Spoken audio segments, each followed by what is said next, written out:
Hi hello సలాం నమస్తే welcome to ఏంది మళ్ళీ ఏదో ఛానల్ అనుకుంటారా?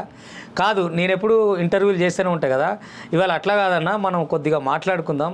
చాలా రోజుల తర్వాత మనం కలిసినాం, మాట ముచ్చట పెట్టుకుందాం. ఇంటర్వ్యూ నువ్వు చేయటం కదా, ఇద్దరం కలిసి మాట్లాడుకుందామని నా ప్రియమైన చెల్లెలు, అట్లనే తెలంగాణ పాటల కోకిల రేలారే గంగ వచ్చింది. చెల్లె హాయ్రా. హాయ్ అన్న, నమస్తే. నమస్తే. నువ్వు నన్ను ఇంటర్వ్యూ చేస్తావా, నేను నిన్ను ఇంటర్వ్యూ చేయాలా? నేనే నిన్ను చేస్తా, ఆ తర్వాత నువ్వు కూడా నన్ను చేయు. ఇద్దరం ఇంటర్వ్యూ అని కాకుండా మాట్లాడుకుందాం అన్న కాసేపు. యా, మాట ముచ్చట, చిట్ చాట్. Chit chat. అందరికీ నమస్తే. మా చిట్ చాట్ చూసి మీరందరూ కామెంట్ రూపంలో మీ అభిప్రాయాన్ని తెలియజేయచ్చు. సో మేము ఈరోజు ఎక్కడున్నాము అని అంటే కాలేజ్ టీవీ యూట్యూబ్ ఛానల్ వేదికగా మేమిద్దరం మాట్లాడుకుంటున్నాం అన్నా నేను.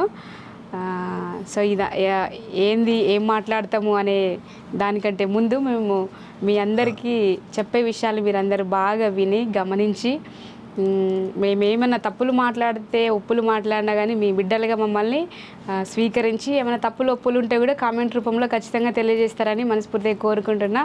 ముందుగా నేను రమేష్ అన్నని పలకరిస్తా. నన్నే ముందు అన్న పలకరించింది. కానీ అన్న, ఏం సంగతి, ఏం నడుస్తుంది?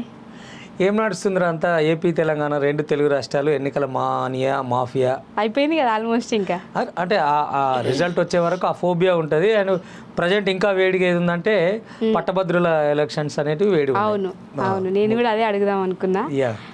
మీరు ఇప్పుడు ఖమ్మం, వరంగల్, నల్గొండ 3 జిల్లాలకి సంబంధించి పట్టభద్రుల ఎమ్మెల్సీ ఎన్నికలు జరుగుతున్నాయి కదా. మీది నల్గొండ జిల్లా కదా? ఉమ్మడి నల్గొండ జిల్లా, భువనగిరి పార్లమెంట్. మరి ఓటు ఉందా లేదా? నాకు ఓటు నీకు తెలియకుంటే ఎక్కడ ఉందిరా? నేను పట్టభద్రుని అయితే కాదు. ఓకే, పట్టభద్రుడి కావు, కానీ మరి నీ పాట, నీ మాట పాటభద్రుని, మాటభద్రుని, కళాభద్రుని. అదే, నీ మాట పాట, నీ కలం ఎటువైపు మద్దతు ఇస్తుంది? అంటే ఈ పట్టభద్రుల దానికి వచ్చినప్పుడు, ఇక్కడ వచ్చినప్పుడు అల్టిమేట్ నువ్వు చెప్పాల్సిన పని లేదు, నేను తీన్మార్మల్ అన్న వైపే ఉంటా. అవును అన్న, నీ గురువుగా ఎప్పుడు చెప్తుంటావు చాలా సందర్భం. అంతకంటే ఎక్కువ అంటే జీవితాన్ని అందరు టాలెంట్ అంటే విద్వత్ ఎవరి దగ్గర అయినా ఉంటుంది, కానీ దాన్ని గుర్తించి వెలికి తీయటం అనేది మహా కళాకారుల దగ్గర నుంచి కూడా ఒకరు గుర్తిస్తేనే. ఇప్పుడు గద్దరన్న దగ్గర నుంచి చాలా మందికి కూడా అవును, ఒకరు ఆయన తొలి దశలో ఉన్నప్పుడు ఒకరు గుర్తించడం అనేది ప్రాధాన్యం.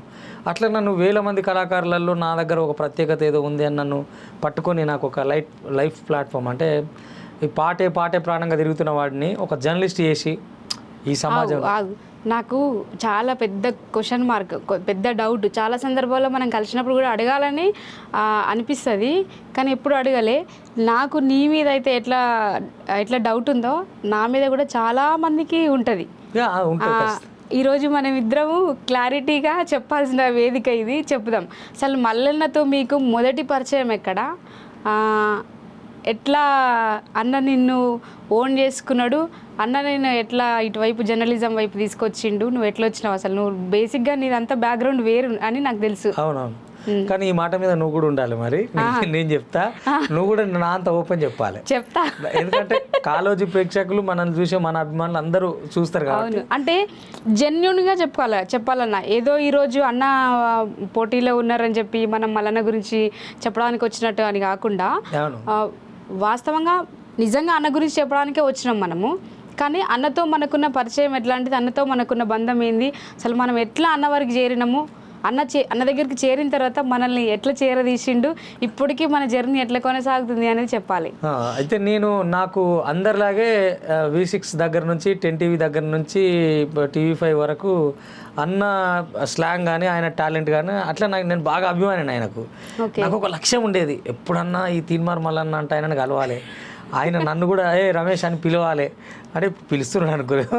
అది ఒక బాగా టార్గెట్ ఉండేది. టార్గెట్ ఉన్న క్రమంలో నేను CPM ప్రజానాట్య మండలి, ఇక నాన్న పేదరికం, ఈ బతుకు తెరువు, ఇదంతా జరుగుతున్న క్రమంలో సోమన్న మేము చేస్తున్నప్పుడు ఒక నాటకం వేస్తున్నప్పుడు బాగా చూసిండు ఆయన. అంత ఏపూరు సోమన్నతో అంటే నేను కమ్యూనిజం నుంచి తిరిగి బయటకు వచ్చిన తర్వాత బహుజనవాదం వైపు ఉన్నప్పుడు ఈ పాటే కాకుండా నా దగ్గర ఎక్స్ట్రా ఏంటంటే ఈ కథలు స్కిట్స్ రాయటము, యాక్టింగ్ చేయటం, ఈ స్కిల్ బాగుండేది. పొలిటికల్ స్కిట్స్ అదంతా రాయటము. అప్పుడు కేసీఆర్ ప్రభుత్వానికి వ్యతిరేకంగా స్టార్టింగ్ కళానేడు వలలో చిక్కిన చేపైంది, ఆ కవిత్వం ఫస్ట్ విన్నాడు ఆయన. అవునవును, చాలా వైరల్ అయింది కదన్న. ఆ కవిత్వం విని ఇతను కావాలని ఆయన నా గురించి వెతుకుతుండు. ఈయన పరిచయం దొరికితే బాగుండని నేను వెతుకుతున్నా. అట్లా సుందరయ్య విజ్ఞాన కేంద్రంలో ఒక నాటకం వేస్తున్నప్పుడు చూసి అందరు అన్న దగ్గర సెల్ఫీలో పోతుంటే ఆయన నా దగ్గరికి ఫోన్ నెంబర్కి వచ్చిండు. ఓకే, అదే నీ ఫోన్ నెంబర్ ఇవ్వాలంటే ఆ రోజు నేనైతే అసలు yes, ఇది కదా. అంటే నేను ఆయన దొరికితే చాలనుకున్నది. ఆయన నన్ను వెతుక్కుంటూ వచ్చినప్పుడు ఒక ఆనందం. అక్కడి నుంచి మేము బాతాల పోషెట్టి మొదలు పెట్టినాం. అన్న ఎందుకు నమ్మిండో నాకు తెలియదు కానీ క్యూన్యూస్ లో వచ్చింది. అండ్ అక్కడే పునాది పడ్డది. అంటే కేసీఆర్ మీద తిరుగుబాటు అక్కడ స్టార్ట్ అయింది. క్యూన్యూస్ అప్పుడే స్టార్ట్ అవుతుంది. మళ్ళీ ఆయన థాట్ రావటం, నన్ను కలుపుకోవటం, ఆ విజయ్ గారు నేను బాతాల పోషెట్టి ఒక 6 ఎపిసోడ్లు, అంత గందరగోళం. అక్కడ